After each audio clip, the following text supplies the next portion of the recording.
Assalamualaikum warahmatullahi wabarakatuh. Innal hamdalillah nahmaduhu wa nasta'inuhu wa nastaghfiruh wa natubu ilaih wa na'udzu billahi min shururi anfusina wa min sayyiati a'malina. May yahdihillahu fala mudhillalah wa may yudlilhu fala hadiyalah. Asyhadu an la ilaha illallah wa asyhadu anna Muhammadan abduhu wa rasuluhu la nabiyya ba'dah. Allahumma salli wa sallim ala sayyidina Muhammadin salatan taftahu biha lana futuhal arifin wa tufaqqihuna biha fid din wa ala alihi wa sahbihi.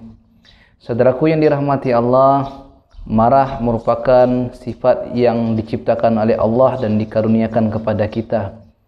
Rasulullah SAW telah menggariskan bagaimana cara kita menahan amarah dan apa saja fadilah-fadilah jika kita bisa menahan amarah. Mari kita simak hadis yang akan saya bacakan, insyaallah bermanfaat untuk kita semua. Mari kita simak bersama-sama.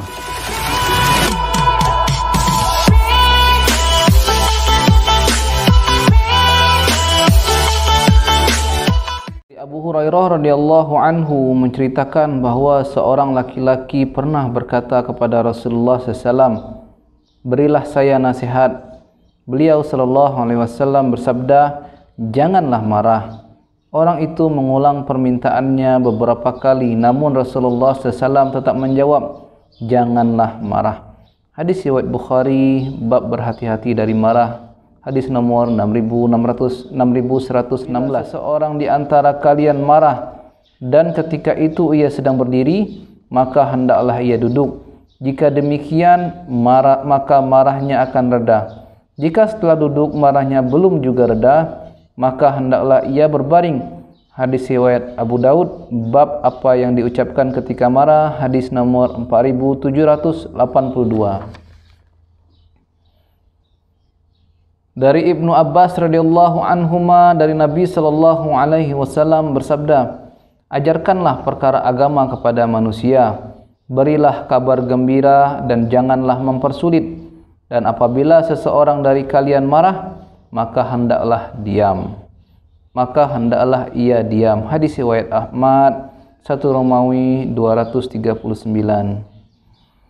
Dari Athiya radhiyallahu anhu berkata, Rasulullah sallallahu alaihi wasallam bersabda, "Sesungguhnya marah itu berasal dari syaitan dan sesungguhnya syaitan itu diciptakan dari api. Sedangkan api itu hanya bisa dipadamkan dengan air. Oleh karena itu, apabila seseorang dari kalian marah, maka hendaklah ia berwudu." Hadis riwayat Abu Daud, bab apa yang diucapkan ketika marah. Hadis nomor 4784.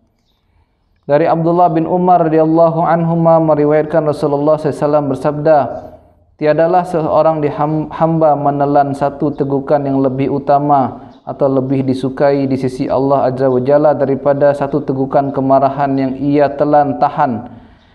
telan atau tahan semata-mata karena mengharapkan keridhaan Allah Ta'ala." Hadis riwayat Ahmad, 2 Romawi _128.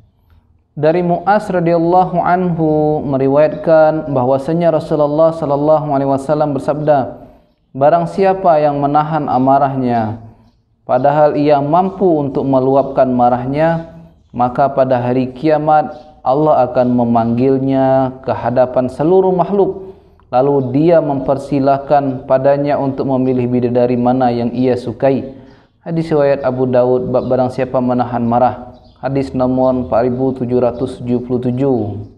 Dari Anas bin Malik radhiyallahu anhu, sesungguhnya Rasulullah sallallahu alaihi wasallam bersabda, "Barang siapa yang menjaga lidahnya dari membicarakan aib orang lain, maka Allah akan menutupi aibnya atau kesalahannya. Barang siapa yang menahan marahnya, maka Allah akan menahan azabnya terhadap dirinya pada hari kiamat. Barang siapa meminta maaf kepada Allah Azza wa Jalla, maka Allah menerima permintaan maafnya."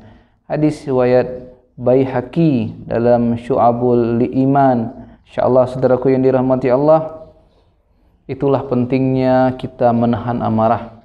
Kalau kita sedang marah, maka bersegeralah berwudu. Dianjurkan oleh Rasulullah SAW di dalam hadis riwayat Abu Daud, maka berwuduklah. Kemudian yang berikutnya ketika kita sedang marah, ya, kita sedang marah ketika posisinya sedang berdiri, maka kita duduklah. Tapi kalau kita masih tidak bisa untuk duduk, masih marah juga, maka berbaringlah. Kemudian barang siapa yang bisa menahan marahnya, Allah akan siapkan bidadari-bidadari di surga, Masya Allah, ya. Begitu besarnya karunia Allah kepada kita. Allah kasih bidadari kalau kita bisa menahan marah. Kemudian di sini ada tambahan juga, jangan kita mempersulit, ya. Kemudian berilah kabar gembira, ajarkanlah perkara agama kepada manusia. Nah, ini penting sekali, pentingnya dakwah dan juga pentingnya memberi kabar gembira kepada saudara muslim kita. Dan janganlah mempersulit. Dan kita, orang ada masalah dengan kita, kita mempersulit masalah mereka dengan cara-cara yang mungkin karena kita benci padanya, kita persulit masalah-masalahnya. Kemudian juga kalau kita mau disukai oleh Allah, ya, berusaha untuk menahan amarah. Disebutkan dalam hadis riwayat Ahmad, orang yang kuat itu bukan orang yang kuat dalam pertarungan, tapi orang yang bisa menahan atau menguasai dirinya ketika dia sedang marah. Itu dalam hadis riwayat Bukhari. Demikianlah saudaraku yang dirahmati Allah, kekurangan-kekurangan dalam bacaan hadis ini saya mohon maaf. Semoga bermanfaat dan kita bisa coba memperbaiki diri terus-menerus, terutama dalam menahan marah, dan terus-menerus memperbaiki diri dengan mendengarkan hadis dari Nabi Muhammad SAW. Karena dengan ilmu itu kita bisa tahu sebenarnya nikmat dalam beragama. Ibarat orang makan buah jeruk, tapi dia tidak tahu ilmu dari buah jeruk, dia akan sekedar makan. Tapi kalau orang tahu ilmu dari sebuah jeruk, dia akan makan jeruk itu dengan sungguh-sungguh dan tidak akan menyia-nyiakan jeruk itu karena mengandung vitamin C dan sebagainya. Sama juga seperti agama, kalau kita bisa menambah ilmu tentang agama, insya Allah ini akan memberikan rasa di dalam hati kita ketika kita beragama, akan menjadi lebih tenang, lebih nyaman, dan pada akhirnya kita menguasai dan bisa menguasai nafsu kita, dan kita bisa mengenal Allah lebih dekat dengan kebesaran-kebesarannya.